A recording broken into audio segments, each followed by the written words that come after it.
motherfucker. You got it, bro. You got it. All right, Shalom. Shalom. All right, first and foremost, we want to give all praise and glory and honor to Yahweh, Ba'ashem, Yahawashi, Baharakah Kodash, and double honor to the other apostle, great millstone who rule well. And salutation to the Most High's men pushing his word in sincerity and in truth. And Shalom to the sisters out there that support and subscribe wholeheartedly to the message of Yahweh, Ba'ashem, Yahawashi. Hey, today, we got a quick topic, going into brotherly love, all right? Because to understand truly the men that are out there laboring with you, you have to resort back unto the ancient times. And because there weren't just 12 men, 12 disciples following Yahawashi. There were many people that followed Yahawashi, man, you know? And the Heavenly Father is looking for 144,000. He's looking for the elect, right? So those men that surround you during the week, you're doing your weekly videos, you're out in the highways and hedges prophesying together. Those are great men. Right. Those are great men. And when you look at them, you know what I'm saying, you look at them with that same eye, man. All right? And because when Yahawashi was here, he commanded us on how to be with one another. All right? All right, so we'll start with that in the book of John. This is John chapter 13, verse 34. A new commandment I give unto you, that ye love one another as I have loved you, that ye also love one another. So Yahawashi was our example, man. That's right. Right? Go ahead. So like, yeah, just keep going. Simon Peter said unto him, Lord, whither goest thou? Yahawashi answered him, Whither I go, thou canst not follow me. What verse you on now? 36. So like, that's good. 35. So like, Yeah, read 35. Just jump up one. this is John chapter 13, verse 35. And this shall all men know that ye are my disciples, if ye have loved one another. And that's what it's all about. Hey, because you have to be able to deal with the different personalities of the men around you. Just because they're different from you, that does not make them, you know what I'm saying, no longer men of the Lord. Right. All these different personalities. Hey, Peter was made the rock, right? That was established. But the Lord himself physically loved John, you know? That's right. So it's accepting differences in this truth. Different personalities, different physical characteristics, different traits, different things of that nature. Hey, because the Heavenly Father, he looks at us as the body of Yahawashi, man. That's right. In the world, they would call it the body of Christ, you know? But they think it's their church system. But that's not it. Hey, because the kingdom of heaven is within you. The kingdom of heaven is within the nation of Israel, you know what I'm saying? And here on this side, within the Most High's elect, man. That's right. That's right. All right? That's right. Continue on. No, that's it. Jump to John 15 and 12. You got something? Yeah, John 15 and 12. Okay. Yeah, I had that. Yeah, you kind. Hey, this is my commandment, that ye love one another as I have loved you. Greater love have no man than this, that a man lay down his life for his friends. That's right. And that's a great love, man. And because that's what the followers of Yahawashi did, because they were persecuted, man. Their day-to-day life, they were fleeing death. They were fleeing from being stoned, from being crucified, from being pushed and kicked off of mountains and ledges, you know? All for whom? For Yahawashi's sake, man. Right? And Yahawashi died for us, right? And we lay down our lives physically because we're risking our lives by preaching his word, preaching his name. We're risking our freedom because we could be snatched up at any given moment, man. That's right. Esau has our license plates, man. You know what I'm saying? We park in the same place when we come out for camp. He has the cameras and the equipment to record our faces, right? He has the means to get our addresses. All it needs is one person.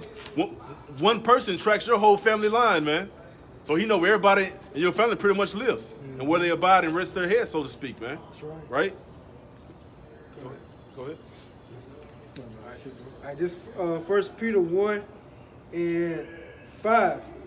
It says, besides this, giving all diligence, add to your faith virtue, and to virtue knowledge, into knowledge, temperance, into temperance, patience, into patience, godliness, into godliness, brotherly kindness. That's right. So it's giving you a perfect balance on how to dwell, man. Right? On how to abide. And the key to brotherly love is looking at these individuals, as these men, as men of the Lord, man. As looking at them, oh man, I wonder if he was Yahawashi's favorite. Or if he woke, you know what I'm saying, if he walked with them, if he ate with them, you know? Because there was different levels to it. Everybody didn't get the chance to be amongst Yahawashi on a day-to-day basis like that. But his teachings, his words, and his values, they all followed and were of one accord. That's right, bro. Go ahead. It says to godliness, brotherly kindness, and to brotherly kindness, charity.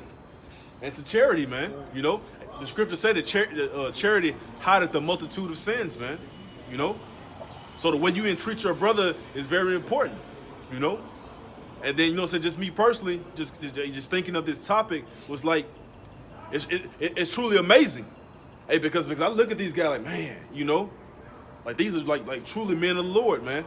You know, and it's like it's humbling, because from hindsight, you looking at that as like, man, Yahawashi, you know what I'm saying, Yahawashi is really dealing with these men, you know, and then you actually blessed by being in the presence or being able to be amongst them, and that's a true blessing, because outside of this truth, outside of the true brotherhood, because you got some cowards and scumbags that are crept in unawares, but anything outside of this truth, man, you look at people in the world, whether they're of Israel or whether of heathen nations, they pretty much are the same mind, and they're just low lives, man.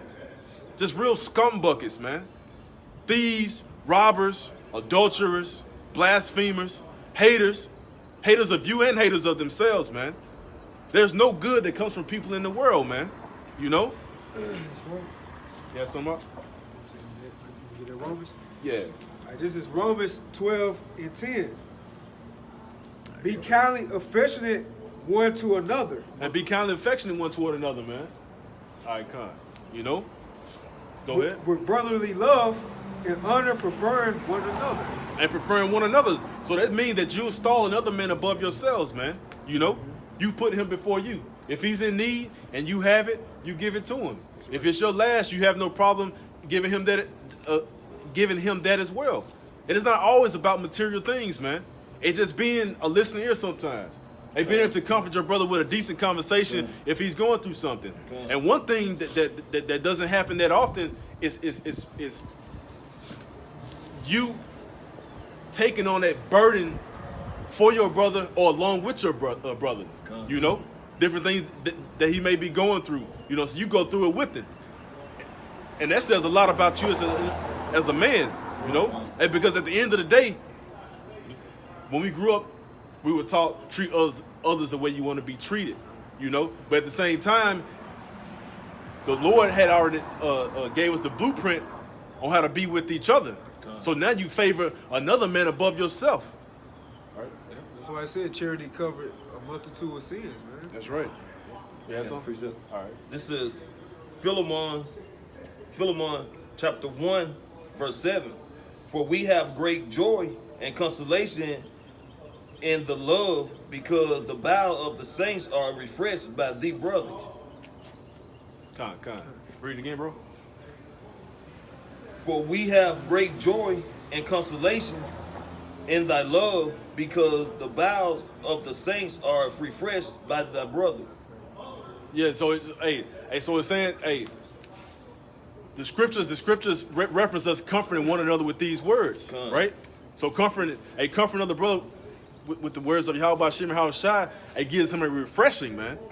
So we're refreshed and renewed by and by. Like I was gonna say, because that word consolation goes into comfort to receive by a person, or comfort, sympathy, compassion, pity, so on and so forth. And that's how we treat brothers throughout whatever they're going through. You give them that consolation, man. Yeah. Hey, because people in the world, they're only with you when you up. You know, a man in the Lord, he's with you and playing with you on all levels, man. That's right. You make a point Yeah, I'm just saying, like, that first form of charity is like, building a brother up in the word, man. Yeah. That's right. Then it goes into, monetary things. You need a brother that might need help on a vehicle or a ride, something like Yeah, that. yeah. It covers all spectrums. It covers thirsting for water. Yeah. It covers being hungry. It covers being in need or being destitute of something and provided. And then, like you were saying, it covers that spiritual aspect of it. And because you have to feed a person mentally before they can actually reap the benefits of something physically. All right. In Matthew 12:47, We'll end it with that. then one said unto him, Behold, thy mother and thy brethren stand without, desiring to speak with thee. But he answered, back in the scripture, but he answered and said unto him that told him, Who is my mother, and who are my brethren? And he stretched forth his hand toward his disciples and said, Behold, my mother and my brethren. For whosoever shall do the will of my Father which is in heaven, the same is my brother and sister and mother. And that's who it is, man. The true family, man. So those men that are around you, man, the apostles and the elders on down, right? Those are your friends. Yahawashi considered those who follow him as friends, man. That's right. And friends don't do each other no hurt or harm, may have scuffles and arguments here and there, but that's so that's flesh petty shit. And that just is what it is. But men overcome those particular obstacles, So at the end of the day, you looking at these men as righteous men, as men whom Yahawashi loved during that time, and during this time, as they await him, they have that a same mind frame, right? So let this mind be in you, which was also in Yahawashi HaMashiach. Proverbs 18:24, a man that have friends must show himself friendly, and there is a friend that sticketh closer than a brother. That's it. Self-explanatory. Hey, so we're going to say Yahweh, Bashem, Yahawashi, the water for the edification of this lesson. Lord will, you brothers were edified, and until next time, we say Shalom. Shalom.